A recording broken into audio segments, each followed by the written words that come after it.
নূহ আলাইহিস সালাম এভাবে মার খাইতো আর দাওয়াত দিত, মার খাইতো আর দাওয়াত দিত।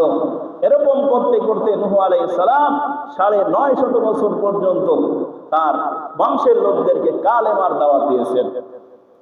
কিন্তু এই ৯৫০ বছরের ভিতরে মাত্র ৭০ থেকে ৮০ মাঝামাঝি লোকেরা ঈমান আনলো, আর বাকি কোনো মানুষ ঈমান আনলো না। এর নবীর উম্মতের দল নূহ আলাইহিস সালাম মানুষের দ্বারে দ্বারে যাইয়া কালেমার দাওয়াত দিত। এই কালেমার দাওয়াত নিয়ে বর্তমান জামানায় তাবলীগ জামাতের লোকেরা আমার আপনার দরবারে আসে। কি বলেন, আসে কি আসে না? তাবলীগ জামাতের লোকেরা ওই নবীওয়ালা কাজই করে। নবীরা মানুষের দ্বারে দ্বারে যাইতো দিন প্রচারের জন্য। বর্তমানেও তাবলীগ জামাতের লোকেরা, হকপন্থী তাবলীগ জামাতের লোকেরা, তারাও আপনাদের দুয়ারে দুয়ারে যায় সেই নবীদের দায়িত্ব পালন করার জন্য। কিছু মানুষ আছে আজকে তাবলীগ জামাতের লোকদেরকে দেখলেই তেলে বেগুনে জ্বলে ওঠে। মসজিদে যদি বলা হয় ভাই বাকি নামাজের পরে কিতাবি তালিম হবে, তাবলীগের লোকেরা যদি আলান দেয়, দেখবেন অন্য দিন নামাজের পরে লোকেরা যদিও ৫ মিনিট বসা থাকে, তাবলীগ জামাত মসজিদে আসলে দেখবেন লোকেরা মনে হয় ২ মিনিট আগেই বাইর হয়ে যায়। নামাজের পরে কোনো মানুষই পাওয়া যায় না। কি জন্য ভাই?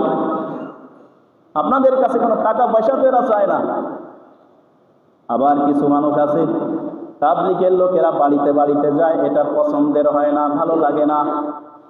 এর নবীর উম্মতের দল মাথাটা নিচু কইরা বুঝায়ও, এই তাবলীগের লোকেরা কোনো স্বার্থে আপনার দুয়ারে যায় না, বরং আপনার কল্যাণের জন্যই আপনার কাছে কাছে যায়। ঠিক কিনা ধরে বলেন? কি বলেন? এই যে যে তাবলীগের লোকেরা আলেম ওলামা আপনাদের দরবারে আপনাদের বাড়িতে যায় দিনের দাওয়াত নিয়া, স্বার্থ কার?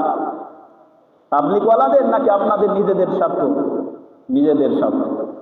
নবীরা যেমন মানুষের প্রতি রহম ছিলেন, মানুষের প্রতি ভালোবাসা ছিল, মানুষেরা কিভাবে জাহান্নাম থেকে বেঁচে যায় এই চিন্তা নিয়ে নবীরা যেরকম ভাবে মানুষের দুয়ারে দুয়ারে যাইতো, বর্তমান যুগের তাবলীগ জামাতের লোকেরাও 3টা দিন আপনাদের মসজিদে এসে আপনাদের বাড়িতে বাড়িতে যায় আপনাদেরকে সঠিক পথ দেখানোর জন্য, জান্নাতি পথ দেখানোর জন্য। এই কাজে যদি আপনারা বেজার হন তাহলে বোঝা যাবে ওই নূহ আলাইহিস সালামের বংশের লোকদের সাথে আপনাদের বড় সম্পর্ক। কারণ নূহ আলাইহিস সালামের বংশের লোকেরাও নূহ নবী যখন দাওয়াত নিয়ে তাদের দুয়ারে যাইতো, তারাও বেজার হয়ে যাইতো, নূহ আলাইহিস সালামের উপরে জুলুম করত। নূহ আলাইহিস সালাম ৯৫০ বছর দাওয়াত দেওয়ার পরে ঈমান আনে না কেউ।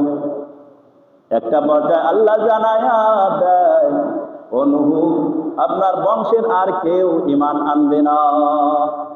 আল্লাহ জানায়া দেয়, নূহ আর চেষ্টা করে লাভ নাই, আপনার বংশের আর কেউ ঈমান আনবে না, নতুন করে যারা আগে এনেছে তারাই। আল্লাহর পয়গম্বর নূহ আলাইহিস সালাম যখন জানতে পারলেন আর কেউ ঈমান আনবে না, নূহ আলাইহিস সালাম আল্লাহর কাছে দোয়া করে, আল্লাহ তাহলে তো তাদের দুনিয়ায় বেঁচে থাকার আর কোনো লাভ নাই, কারণ যতদিন তারা দুনিয়ায় থাকবে গুনার বোঝা আরো ভারী হইতে থাকবে, আর তারা আপনার যারা নেককার বান্দা আছে তাদেরকে গোমরা বানাইতে থাকবে। وقال نوح رب لا تذر على الأرض من الكافرين ديارا।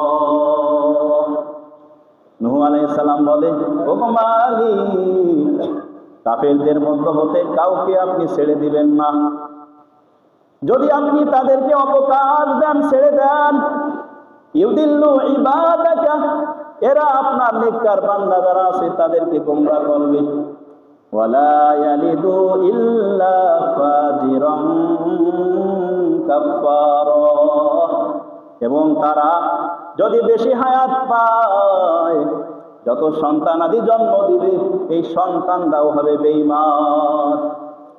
নূহ আলাইহিস সালাম আল্লাহর কাছে দোয়া করলেন, আল্লাহ এদেরকে বাঁচায় রাখা লাভ নাই, ধ্বংস করে দেন, বাঁচায় রাখলে এদের গুনার পাল্লা ভারী হবে, আর এরা নেককারদেরকে গোমরা বানাবে, পথভ্রষ্ট বানাবে।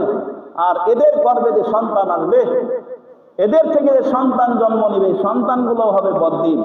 সুতরাং এদেরকে ধ্বংস করে দেবে।